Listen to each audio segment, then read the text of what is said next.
नमामि धन्वन्तरिमादिदेवम्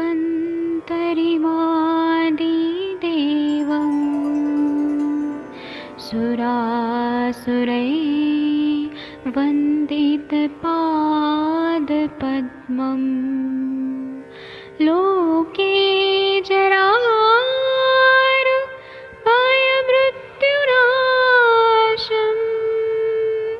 दातारमीशम् विविधौषधीनां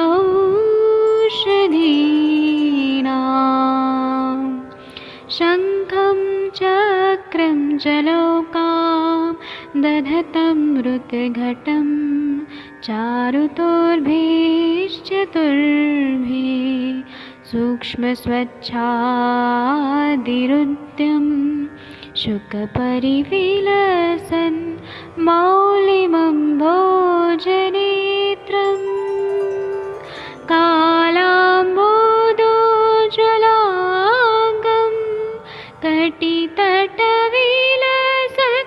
चारुपीताम्बराढ्यं वन्दे धन्वन्तरिन्तं निखिलगदमिव प्रौढदावाग्निनीलम्।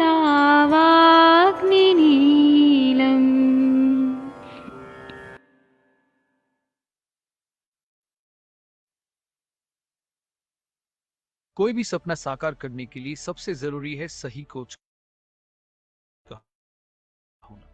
चुनिए आयुष दर्पण डिजिटल को और करे अपनी मामा चिकित्सा नादी परीक्षा का सपना साकार। Download the app now.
नमस्कार।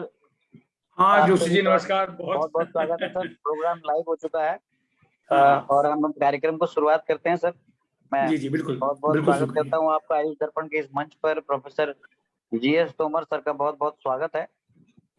मैं थोड़ा सा आपका संक्षिप्त परिचय देना चाहता हूँ। प्रोफेसर जीएस तोमर सर जो है, आप सभी उन्हें अच्छी तरह से जानते हैं और डॉक्टर गिरिन्द्र सिंह तोमर जी का जन्म मध्य प्रदेश के मुरैना जिले के बुधारा ग्राम में हुआ इनकी प्रारंभिक शिक्षा ग्रामीण परिवेश में ही हुई। इसके बाद इन्होंने जीवाजी विश्वविद्यालय ग्वालियर से आयुर्वेदाचार्य की परीक्षा सर्वोच्च अंक से प्राप्त कर स्वर्ण पदक प्राप्त किया। तदुपरांत अपने विश्व प्रसिद्ध काशी हिंदू विश्वविद्यालय से एमडी एवं पीएचडी की उच्चतम योग्यता प्राप्त की। वर्ष 1984 से 2016 तक आपने उत्तर प्रदेश के प्रयागराज, वाराणसी एवं लखनऊ स्थित राजकीय आयुर्वेद महाविद्यालयों में लेक्चरर, रीडर, प्रोफेसर, प्राचार्य एवं डीन के रूप में 34 वर्षों तक राजकीय सेवा की। तदुपरांत आप काशी हिंदू विश्वविद्यालय में एडजंक्ट प्रोफेसर के रूप में भी कार्यरत रहे। वर्तमान में आप विश्व आयुर्वेद मिशन के संस्थापक, अध्यक्ष एवं आरोग्य भारती की राष्ट्रीय कार्यकारिणी के सदस्य हैं। इसके अलावा आपको उत्तर प्रदेश की महामहिम राज्यपाल ने महागुरु गोरखनाथ आयुष विश्वविद्यालय गोरखपुर की कार्य परिषद के सदस्य के रूप में भी नामित किया है। इसके अतिरिक्त आप स्वास्थ्य एवं परिवार कल्याण मंत्रालय, भारत सरकार के अधीन आयुष एवं राष्ट्रीय क्षय उन्मूलन कार्यक्रम सहयोग समिति के तकनीकी समूह के सदस्य भी हैं। डॉक्टर तोमर आयुष मंत्रालय, भारत सरकार के अधीन राष्ट्रीय आयुर्वेद विद्यापीठ के सम्मानित गुरु भी हैं। शोध को बढ़ावा देने के लिए प्रायोगिक सांख्यिकी संस्थान कानपुर द्वारा संस्थापित महर्षि चरक आयुर्वेद शोध एवं अनुसंधान समिति की गवर्निंग बॉडी के आप अध्यक्ष भी हैं। हाल ही में आपको सोसाइटी फॉर इम्यूनोलॉजी एवं इम्यूनोपैथोलॉजी के अध्यक्ष के रूप में भी चुना गया है। आपने भैषज्यम, गिरिवर नीति संग्रह, गिरिवर कविता कोश, हर्षण आयुर्वेद शतकम जैसे दर्जनों समाजोपयोगी पुस्तकों का लेखन किया है। आपको अपनी रचना धर्मिता के लिए शिक्षा श्री सम्मान, काव्य प्रतिष्ठा सम्मान, प्रयाग गौरव सम्मान, एक्सीलेंस अवार्ड, अमेरिका का 20वीं सदी का scholar award, life time achievement award आदि से सम्मानित किया जा चुका है। आपके निर्देशन में 19 छात्र पीएचडी कर चुके हैं। प्रतिष्ठित राष्ट्रीय एवं अंतर्राष्ट्रीय पत्रिकाओं में आपके 200 से अधिक शोध पत्र प्रकाशित हो चुके हैं। आप अमेरिका में होने वाली अंतर्राष्ट्रीय कॉन्फ्रेंस में वैज्ञानिक सत्र की अध्यक्षता भी कर चुके हैं। इसके अलावा आप शताधिक राष्ट्रीय एवं अंतर्राष्ट्रीय सेमिनार कॉन्फ्रेंस में विशिष्ट आमंत्रित अतिथि वक्ता के रूप में भी व्याख्यान दे चुके हैं। आप 50 से अधिक राष्ट्रीय एवं अंतर्राष्ट्रीय सेमिनार कॉन्फ्रेंस कार्यशालाओं को प्रायोजित कर चुके हैं। आप आयुर्वेद के वैज्ञानिक स्वरूप के प्रचार प्रसार में निरंतर सन्नद्ध हैं। आपका बहुत बहुत स्वागत और अभिनंदन है।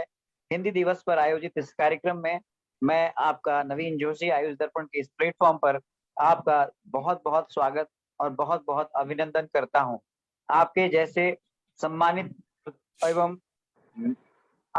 सम्मानित अतिथि का हम इस प्लेटफॉर्म पर प्राप्त पाकर बहुत धन्य हो रहे हैं।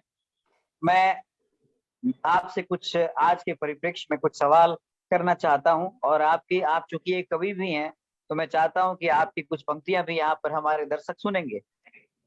सर, मैं आपसे ये पूछना चाहता हूं कि हिंदी का सर आजकल वैश्विक प्रचार प्रसार जो है बहुत हो रहा है, मगर हिंदी साहित्य की मांग क्या उतनी तेजी से बढ़ रही है सर?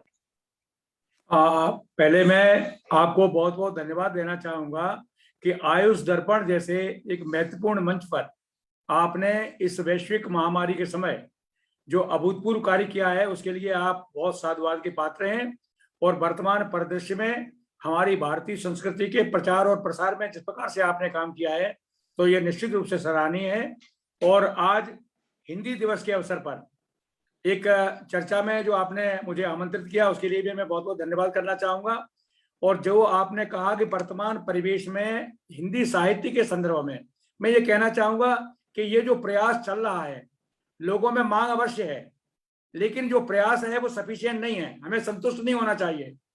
हमको भारतीय संस्कृति में पुनर्लेखन की बहुत आवश्यकता है। मैं बहुत धन्यवाद देना चाहूंगा उत्तराखंड के पूर्व मुख्यमंत्री रमेश पोखरियाल निशंक जी को, जिन्होंने भारतीय संस्कृति और इतिहास के लेखन के लिए जब वो शिक्षा मंत्री थे तो उन्होंने बहुत अच्छा कार्य किया है। और मैं चाहता हूं कि हमारी जो सांस्कृतिक हमारी जो विरासत है उसको हिंदी साहित्य के माध्यम से स्कूली शिक्षा में हम पुनः उसको प्रचारित प्रसारित करें।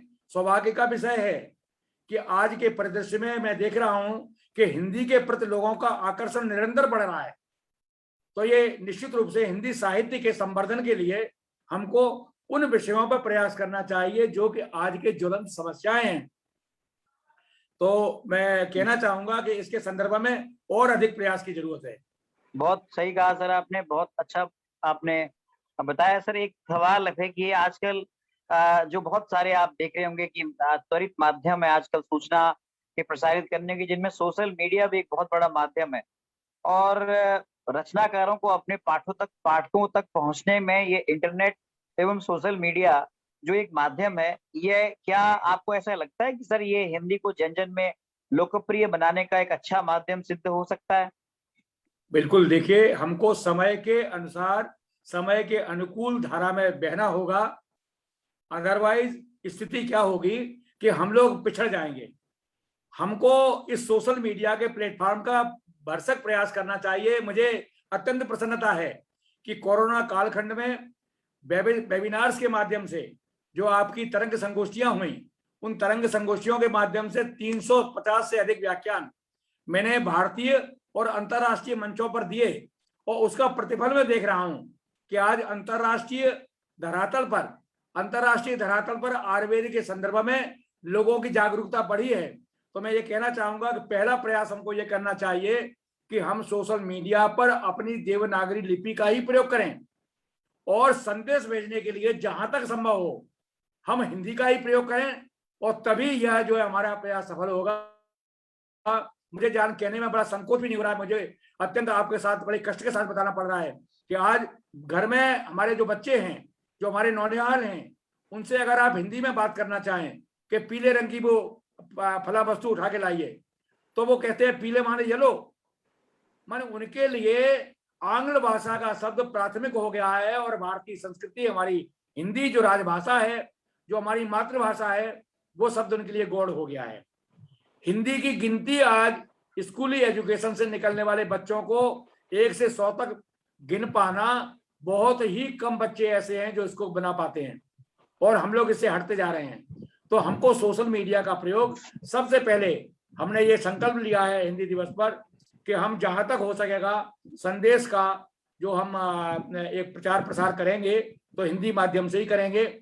और ये प्रयास निश्चित रूप से एक बहुत बड़ा प्रयास हो सकता है। हमारे यशस्वी प्रधानमंत्री महोदय का अपना मानना है कि डिजिटल मीडिया का हम अधिक से अधिक प्रयोग करें और लोकल को हम वोकल बनाएं। ये बहुत अच्छी बात है, तो इसमें हमें जरूर प्रयास करना चाहिए, और हम लोग इसके लिए निरंतर कार्यरत हैं। बहुत सही बोला सर आपने, लोकल को वोकल बनाना ये अत्यंत आवश्यक है। और चूंकि सर आप खुद भी एक कवि हैं, और हम ये आप एक कवि हैं, और आप कवि के और चिंतक विचारक भी हैं। आज हिंदी की जो डिजिटल आप लोकप्रियता के बारे में सर आपका क्या विचार है, आप क्या सोचते हैं सर इसके बारे में? मैं ये कहना चाहता हूं कि आप जैसे सशक्त और कर्मठ और त्यागी, डेडिकेटेडली काम करने वाले, जो समर्पित भावना से काम करने वाले व्यक्ति हैं, आपको और तमाम मंच इस प्रकार के बने हुए हैं।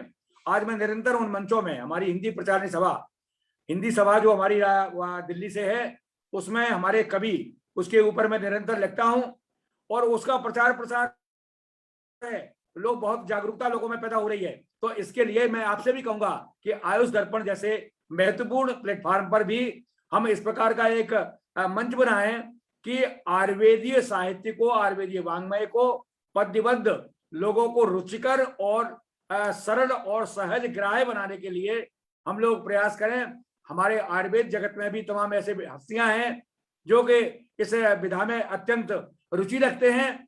तो मैं चाहता हूं कि निश्चित रूप से इस दिशा में आप काम करें, तो ये एक लोकप्रिय बनाने के लिए एक अत्यंत उत्कृष्ट जो है हमारा डिजिटल मीडिया हो सकेगा।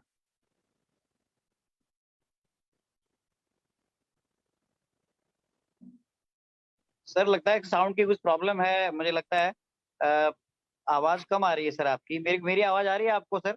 आपकी आवाज आ रही है, बिल्कुल आ रही है मेरी आवाज। आपकी आवाज सर बहुत धीमी आ रही है। अच्छा, एक बार सर अपना वॉल्यूम थोड़ा सा बढ़ा दीजिए, सर लगता है वॉल्यूम अब आवाज आ रही है? बहुत कम आ रही है सर, एकदम बहुत कम आ रही है। अच्छा, अब आपकी आवाज बहुत धीमी आ रही है सर। मैं कहीं लगता है कि उसमें ऑडियो का धीमा हो गया है शायद।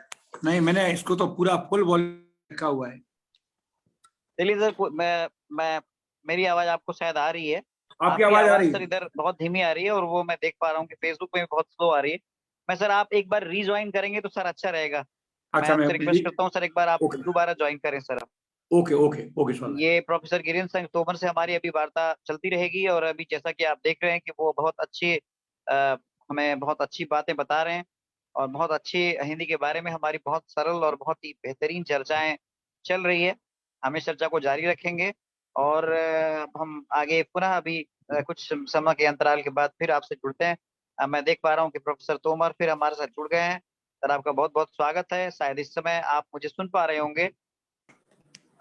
सर आपको मेरी आवाज आ रही है? हाँ, आवाज आ रही है मेरी? हाँ आ रही है, अब आपको आवाज आ रही है सर? हाँ, आप बताएं बताएं उसकी। तो सर अब आप आपसे आगे हम इसी चर्चा को आगे जारी रखते हुए हम आपसे आप पूछना चाहते हैं कि सर हिंदी को लेकर हमारे आज के बच्चों की जो सोच है स्कूलों में हिंदी दिवस को लेकर जो गंभीरता का अभाव है, इसके लिए क्या प्रयास होने चाहिए?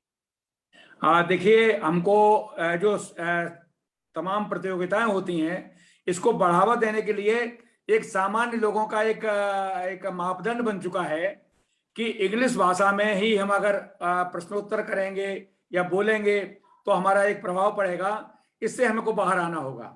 हमारे पूर्व प्रधानमंत्री भारत रत्न पंडित अटल बिहारी वाजपेयी जी ने यूएनओ में हिंदी भाषा में ही संबोधित किया। आज हमारे माननीय प्रधानमंत्री महोदय यूएनओ में हिंदी का प्रयोग करते हैं। तो हमको यह बिल्कुल जान लेना चाहिए कि भाषा एक आपकी प्रस्तुतिकरण का माध्यम है और इतनी अच्छी भाषा जिसमें कि हम हृदय से बोल सकते हैं। और हमारी भाषा के अंदर जो विलक्षणता है हिंदी की, उसको हमको जागरूक करना होगा, विद्यार्थियों को जागरूक करना होगा।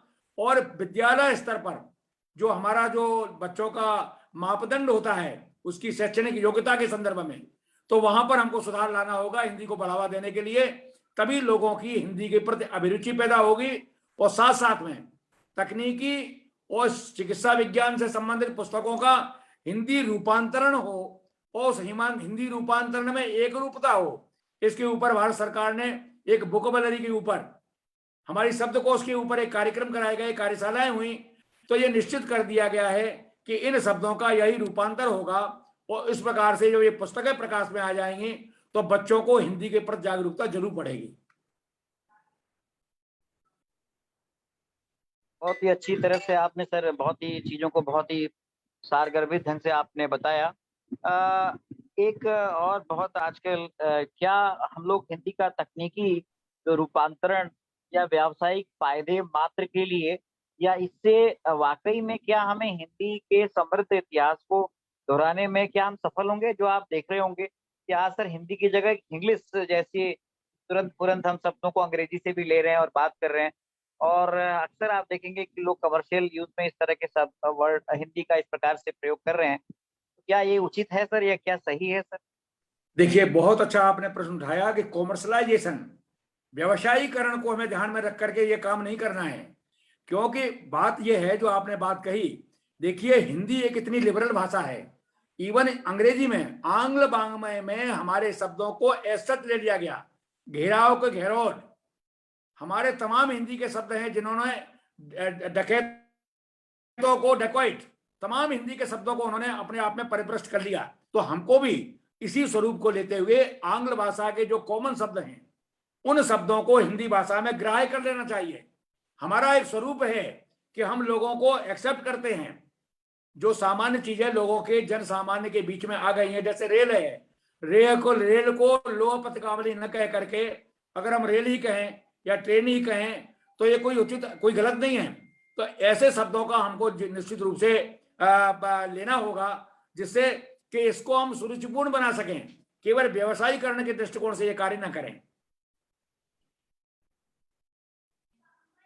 बहुत ही बढ़िया सर, आपने ये बात क्लेरिफाई की, समझाया आपने। अब सर चूंकि आप खुद ही एक कवि हैं, तो हम चाहेंगे कि इस चूंकि हिंदी दिवस का एक अवसर है और इसमें कुछ चीजें जो है हिंदी से संबंधित होनी चाहिए और हिंदी साहित्य को बढ़ाने में हिंदी कविताओं का भी बहुत बड़ा रोल है, बहुत बड़ी भूमिका है। तो हम चाहेंगे कि सर आप जो है आज अपनी कुछ रचित रचना को यहाँ पे प्रस्तुत करें ताकि हमारे दर्शकों को भी इससे आनंद मिले। जी हाँ जोशी जी, बहुत बहुत धन्यवाद। एक चीज और बताना चाहूंगा कि 14 सितंबर 1949 को जब संविधान सभा ने यह निर्णय लिया कि हिंदी हमारी एक राष्ट्रभाषा होना चाहिए और 1953 से पूरे भारत में 14 सितंबर को हम लोग नियमित रूप से ये मनाते हैं। और इसके लिए सबसे अधिक प्रयास जो किया है वो हमारे काका कालेलकर, हजारी प्रसाद द्विवेदी जी, सेठ गोविंद दास, व्यवहार राजेंद्र सिंह, इन लोगों का प्रयास बहुत रहा, जिसके चलते आज हिंदी को राष्ट्रभाषा का दर्जा मिला है। और आज बड़े सौभाग्य की बात है कि 60 करोड़ से ज्यादा लोग हिंदी भाषा का प्रयोग कर रहे हैं। 176 विदेशी विश्वविद्यालयों में हिंदी का पठन पाठन हो रहा है। 20 से अधिक देशों में हिंदी का इस्तेमाल हो रहा है। 93% भारतीय युवा हिंदी यूट्यूब पर हिंदी वीडियो देख रहे हैं। 94% से की दर से डिजिटल मीडिया में हिंदी सामग्री की मांग बढ़ रही है। और 2006 से हम इसी के दृष्टिगत 2006 से विश्व हिंदी दिवस भी मनाया जाने लगा है। और 45 अमेरिकी विश्वविद्यालय में विधिवत हिंदी का पठन पाठन हो रहा है। और मैं इसके बाद आपके सामने बताना चाहूंगा कि मैंने आयुर्वेद जैसे गंभीर विषयों को छात्रों की रुचि के हिसाब से हमने कुछ पुस्तकों का लेखन किया। जैसे आपके सामने ये पुस्तक है भेषजम। ये भेषजम जो पुस्तक है, इस पुस्तक में हमारे औषधीय जो द्रव्य हैं उनके गुण धर्मों के बारे में मैंने प्रचार प्रसार करने के लिए लोगों को हिंदी भाषा में ये लिख करके एक पुस्तक अनुवाद की, जिसमें सभी आयुर्वेदिक औषधियों के योगों का वर्णन है और उसमें क्या पड़ता है, उसके घटक क्या है, उसका उपयोग क्या है, मात्रा क्या है, अनुपान क्या है। एक मैं आपके सामने पढ़ रहा हूं कि त्रिभुवन कीर्ति रस आयुर्वेद की एक बड़ी अच्छी औषधि है, जो कि आपके विषम ज्वर वगैरह में हम लोग प्रयोग करते हैं, बाद कफत ज्वर में प्रयोग करते हैं। तो इसमें हमने हिंदी पद्य किया है संस्कृत भाषा में से, क्योंकि संस्कृत की जननी, संस्कृत जननी है हिंदी भाषा की। तो उसी में मैंने जो प्रयोग किया है कि हिंगुल विष शोधित त्रकटु टंकण पिपरा मूल समले चूर्ण कपड़ छन फिर न भावना भूल आर्द्रक तुलसी कनक रस देव भावना तीन तीन कागजी नींबू की गोली करो महीन गुंजा के परिमाण की गोली 2 से 4 आर्द्रक मधु अनुपान से देत कफत ज्वर टार 3 लोक विख्यात यह त्रिभुवन कीर्ति नाम और ज्वराधिकार भेषज महा करती निश्चय काम। इस प्रकार से तमाम जो है औषधियों के गुण धर्मों के बारे में मैंने चर्चा की है इसमें। और दूसरी बात, हमने जो है एक पुस्तक और लेखन किया, गिरिवर शब्द नीति कोश, गिरिवर नीति संग्रह। ये नीति संग्रह की पुस्तक मेरी जो प्रकाशित हुई, इसमें मैंने कुछ ऐसे नीति संबंधी दोहों का वर्णन किया है, नीति संबंधी दोहों का इसमें वर्णन किया है कि सरल भाषा में गिरवर सूनी बागची धर्म वृक्ष जह नाय व्यर्थ तिजोरी जान ये दीन दुआ जह नाय गिरवर संयम व्रत परम क्रोध मोह भय त्राण अन्न छोड़ निंदा करें ताके संकट प्राण गिरवर सो अपयस भलो जाहु सबन सोहार और देखी विजय की चमकत मन में उमड़े प्यार गिरिवरा मन में उमड़े प्यार गिरिवर विपदा ही भली याद रहे रघुनाथ ऐसी संपत्ति धूल सम भुलवे जो हितनाथ गिरिवरा भुलवे जो हितनाथ। इस प्रकार के पद्यबद्ध जो है नीति संग्रह के 1000 से अधिक जो है पद्य इसमें है, जिनको प्रतिदिन मैं सुप्रभात लिखने के स्थान पर कोई गुड मॉर्निंग का संदेश नहीं, यही संदेश लोगों को भेजता हूं, जिससे लोगों को इसके बारे में जागरूकता रहे और हमारी हिंदी के नीति संबंधी दोहों को लोग जाने। अब आपके सामने जोशी जी, मेरी आवाज आ रही है? जोशी जी, जोशी जी। जी सर, बहुत बढ़िया आ रही है, आवाज अच्छी आ रही है सर जी, आवाज आ रही है। अब आपके सामने कुछ जो है एक पद्य जो है सर वो भी सुनाइए। हाँ, आपको जो है भारतीय हमारी हिंदी दिवस की समारोह का एक विशेष चीज आपके सामने सुनाना चाहूंगा कि हमारी हिंदी की विशिष्टता क्या है, जरा इसके बारे में कविता में ध्यान दें। हिंदी है विचित्र चित्र खींचती अनेक रंग भरती उमंग कर देती भाव साफ है नहीं तो अपूर्ण पाठ रटते रहोगे यार भाषा अंग्रेजी की अनूठी वारदात है। हिंदी में और अंग्रेजी में क्या भिन्नता है कि आप में कितना विलक्षणता है हिंदी की, वो मैं आपके सामने रख रहा हूं कि चाचा ताऊ काका चाहे मामा फूफा को होए अंकल के नाम से है सबको पुकारते और चाची ताई काकी मामी बुआ को समेत सब आंटी ही के नाम से है आंग्ल भाषी जानते और जीजा साले साड़ू जैसे संवेदनशील रिश्ते, जीजा साले साड़ू जैसे संवेदनशील रिश्ते ब्रदर इन ला की यारो भेंट चढ़े जाएंगे और हिंदी भाषा प्यारे हम नित्य नवमोद करें भाभी और साली में विभेद बतलाएंगे। भाभी को भी सिस्टर इन लॉ और साली को भी सिस्टर इन लॉ, ये हमारी जो है अंग संस्कृति है और हमारे यहाँ इनके लिए भिन्न भिन्न शब्द दिए गए हैं। और नाम से ही अर्थबोध भाव जाग जाए, जहां जग में अनोखी हिंदी पुत्री देव भाषा है। और वर्णों में अमीर उत्कृष्ट भाव भंगिमा को भाव की अनंत छवि यही दर्शाता है। एक नहीं आरोह अनेकों शब्द अर्थ यहाँ बड़े चढ़े हिंदी की विशिष्टता बताएंगे। मैं काले की नीति भूली हिंदी अपनाओ यार, दिल से हंसेंगे और अनंत सुख पाएंगे। ये हिंदी की विलक्षणता है जिसके बारे में मैंने आपके सामने चंद पंक्तियां प्रस्तुत की। जोशी जी, आवाज आ रही है? बहुत बढ़िया सर, बहुत बढ़िया। आपने बहुत ही हिंदी के इतने अच्छे आपने कविताएं और इतने अच्छे आपने स्वरचित आपने पंक्तियां सुनाई। अब आपके सामने एक कविता जो है पर्यावरण के ऊपर मैं आपके सामने रखना चाहूंगा, जी सर, जो मैंने पर्यावरण प्रेमियों के लिए लिखी हुई है। समय है जोशी जी? जी बिल्कुल है सर, आप सुनाइए सर। तो प्रकृति के अनमोल मोती वायु जल इनको बचाओ, अवनिका चल सजा कर हरित क्रांति को बुलाओ। नीर जीवन है न इसको व्यर्थ में मित्रों बहाना, वृक्ष आभूषण धरा के इनको ना काटो कटाओ। ये वही भारत धरा है पूजते नदियां, जहां पर साधना बट वृक्ष की है नारियां करती जहां पर। वो कृष्ण खुद आसीन है अस्वत्थ तरु में, युग युगों से बांटते वेदांत विद्या ऋषि मुनि आकर यहाँ पर।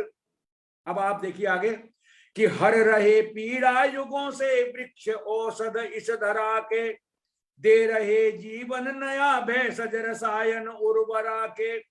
स्वास्थ्य वर्धक मेदि ओजस कंद फल की यह धरा है, महकता जीवन यहाँ पर सोम द्राक्षा की लता से। आगे देखें कि रात रानी मधुक बेला चहकती चंपा चमेली, रात रानी मधुक बेला महकती चंपा चमेली। सुमन से श्रृंगार करती अवन बधु जैसे नवेली, चहकती चिड़ियों का कलरव मुदित मन करता तरंगित, मंद लहरों में थिरकती चांदनी उज्ज्वल छबीली। अंतिम है, जरा ध्यान दें, मैं संदेश क्या देना चाहता हूं इस पर्यावरण के संदर्भ में कि प्रकृति माँ के ये अलौकिक स्रोत हम सब के लिए हैं। नीर वायु वृक्ष वसुधा रवि शशि सबके लिए हैं। प्रिय इन्हें उपभोग कर मत व्यर्थ करना इस निधि को, अमीय रसमय सुरभि सुखमय धरा सबके लिए है। अमीय रसमय सुरभि सुखमय धरा सबके लिए है। साथियों, ये हमारा उपदेश है, हमारा वेदांत का सार है। ईशावास्यम इदम सर्वम यत् किंचित जगत्याम जगत तेन त्यक्तेन भुंजी था मां हृदय कस सिद्धनम। तो इस दृष्टिकोण से यदि हम रहेंगे तो हम पर्यावरण को हम स्वच्छ कर पाएंगे, जिसकी की आज बहुत बड़ी जरूरत है।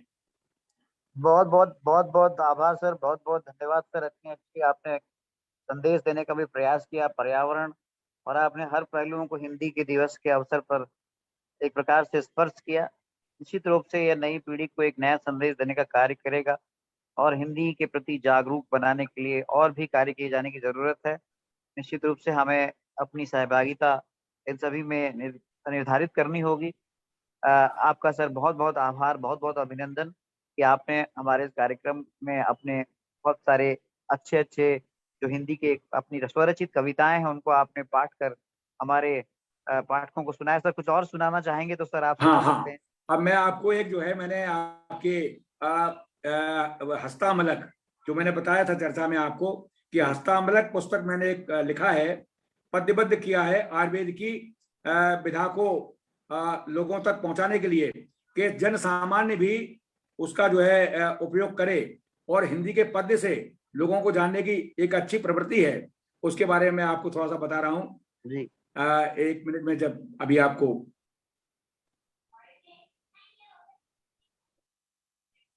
मैं बताना चाहूंगा कि गिरिंदर सिंह तोमर सर का सुबह सुबह आपको सुप्रभात और तमाम सारे इस प्रकार के संदेश मिलते हैं, तो कोई ना किसी रूप से आपको कोई ना कोई मोटिवेशन देते हैं आपको किसी ना किसी तरफ से। जी तो उसी में जोशी जी मैं आपके सामने हस्तामलक जो लिखा है मैंने, हर्षण आयुर्वेद हस्तामलक।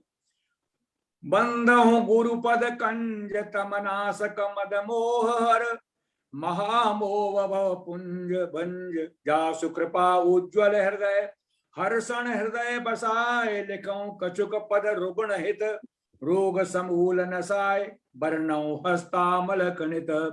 स्वामी रामहर्षण दास जी मेरे आध्यात्मिक गुरु हैं और उन्होंने गिरिवर दास मुझे नाम दिया है आध्यात्मिक, तो उसी से मैं लिखता हूं। तो मैंने आगे रोगी परीक्षा के संबंध में जो पहला अध्याय लिखा है उसके कुछ चंद आपके सामने प्रस्तुत कर रहा हूं दोषी जी। वाह कि रोगी परखो देख कर, छूकर पूछो पीर, और त्रिविध परीक्षा कीजिए, रुक निदान सुन धीर। 3 प्रकार की परीक्षा करिए, पूछ करके, छू करके और देख करके। ऋषिवाणी अनुसरण कर, फिर परखो सब देह, और कछु अनुमानो युक्त युत, चतुर परीक्षा धेय। 4 परीक्षाएं ये। चक्षु श्रवण स्पर्श अरु घ्राण रसन परखाओ, और पंचेंद्रियसों परख ये रोगी व्यथा स्वभाव। ये पंचेंद्रिय परीक्षा है। पंचेंद्रिय परखो प्रथम, पुन पुन पूछिए प्रश्न, और खलबद रोगी जांचिए जो चाहो मन जस। ये षड्विध परीक्षा है कि पंचेंद्रिय प्रश्न परीक्षा। और आगे अष्ट स्थान परीक्षा जो योग रत्नाकर ने लिखी है उसके बारे में लिखा है कि नाड़ी मल जिभ्या शबद दृक आकृति स्पर्श, मूत्र अष्ट स्थान लख कर निदान उत्कर्ष। सत्व और 10विध परीक्षा के बारे में लिखा, सत्व अग्नि बल 10विध, रोग करो पहचान, और प्रकृति बिगड़ते पाए संगनन, सार सात्म सब प्रमाण। अब हम नाड़ी परीक्षा के बारे में थोड़ा सा आपके सामने कहेंगे कि कैसे करना चाहिए, क्या होना चाहिए। कि नर को कर गए दाहिनो, और तिय को कर गए बाम, मूल अंगूठा जांचिए नाड़ी को परिणाम। शांत चित्त हो कीजिए प्रातः ज्ञान, शांत चित्त हो कीजिए प्रातः नाड़ी ज्ञान, दोष स्वभाव विचार पुन रुग्ण निदान बखान। भूखे प्यासे नींद युत, तेला व्यंग जो कीन, भोजन मज्जन तुरत के, नाड़ी ज्ञान न दीन। इनकी नाड़ी परीक्षा नहीं करना चाहिए। बात पित्त कफ परखिए, मूल अंगूठा थान, और क्रमशः बात दोष बताई यह नाड़ी जो बलवान। जो नाड़ी अहिगत चले, बात जानिए हाल, और पित्त उठे मंडूक बत, कफज हंस की चाल। ये आपको जो है नाड़ी परीक्षा के संबंध में इसी प्रकार से मल की परीक्षा, मूत्र की परीक्षा, सबके संदर्भ में आयुर्वेद के जो है इन हमारे संहिता ग्रंथों में उपलब्ध संस्कृत के ज्ञान को हिंदी में मैंने करने का प्रयास किया है। तो जो लोग जो है तो सर, ये हमारे पाठक अगर इसको कहीं से इसको प्राप्त करना चाहें तो कहीं से इसका बिल्कुल बिल्कुल उपलब्ध हो जाएगा। आयुष फाउंडेशन के मंच पर हम इसको डिजिटल भी उपलब्ध करा देंगे। बहुत बढ़िया सर, बहुत बढ़िया। ये बहुत ही आयुर्वेद के चिकित्सकों के लिए बड़ा ही उपयोगी रहेगा, क्योंकि पूरे संस्कृत के सूत्रों को एक प्रकार से लयबद्ध करने का काम आपने किया है सर। जी, आप अगर समय आपके पास हो जी जी, तो मैंने बचपन की, क्योंकि आप तो उत्तराखंड के एक देवभूमि में हैं और आप प्रकृति से बहुत प्यार करते हैं, तो मैंने अपने बचपन की जो हमारी बायोग्राफी है, जो हमारा जीवन वृत्त है, उसके ऊपर मैंने पद्यबद्ध एक रचना लिखी है, वो मैं आपके सामने प्रस्तुत कर रहा हूँ जी। आज ही के दिन लिखी हुई है, हिंदी दिवस पे ही। उसका शीर्षक है बचपन की यादें। जी सर। कहाँ खो गया अल्हड़ बचपन कैसे वापस लाऊं, कहाँ खो गया अल्हड़ बचपन कैसे वापस लाऊं, वो अतीत के गीत मनोहर कैसे तुम्हें सुनाऊं, वो अतीत के गीत मनोहर कैसे तुम्हें सुनाऊं।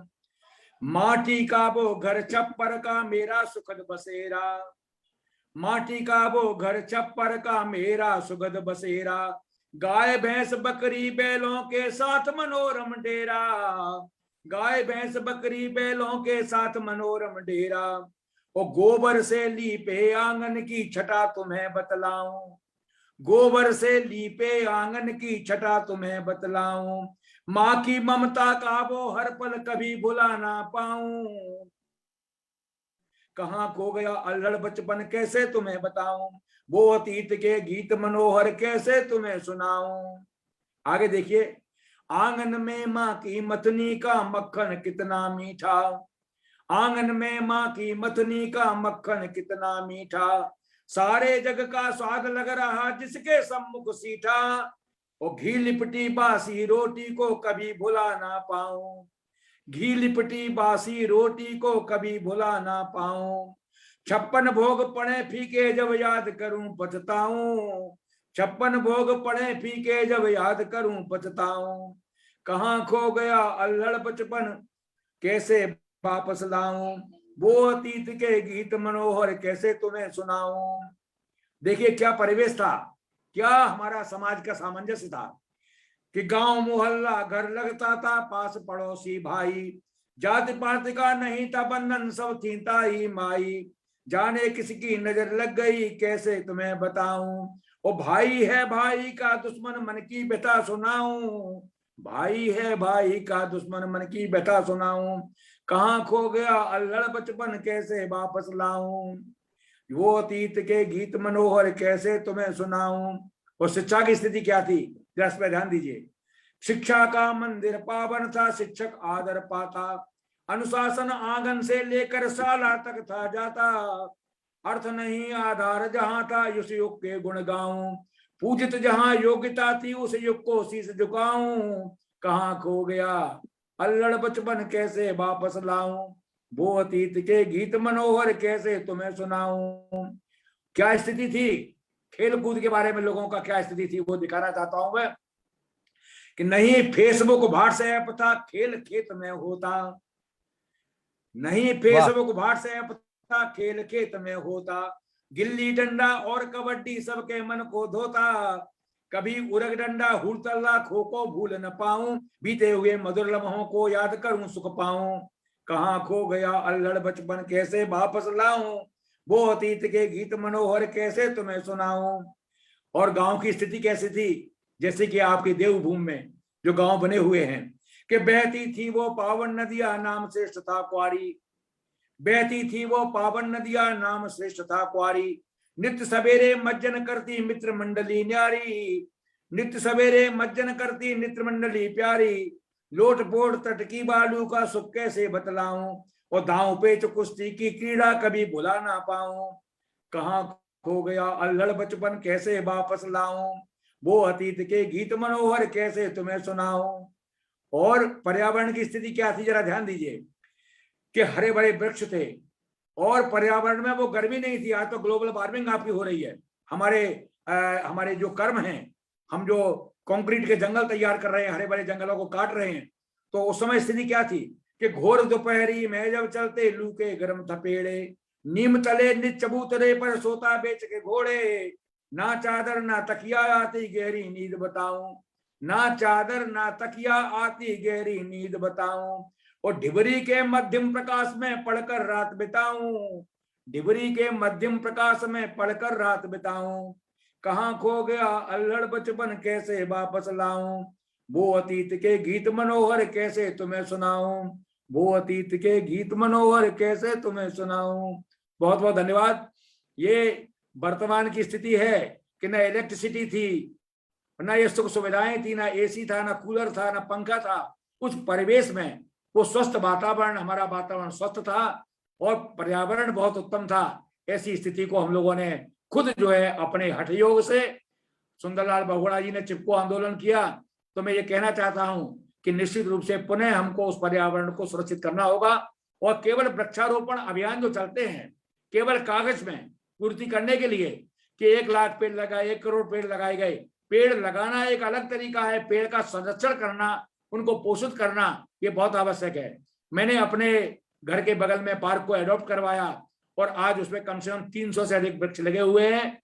उनका पालन पोषण हमारी श्रीमती जी डॉक्टर निर्मला तोमर नित्य प्रति रूप से अपने अर्थ से, अपने घर से माली को बुला करके हम संरक्षण किए हुए हैं और उसको देखते हैं। उनमें मुस्कुराते हुए पुष्पों को देख करके जो प्रसन्नता मिलती है, जो वातावरण दिखाई पड़ता है, वो बहुत ही मन को प्रसन्नता देने वाला है।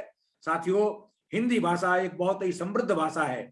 इस भाषा के अंदर सरलता है, संजीदगी है, सौम्यता है।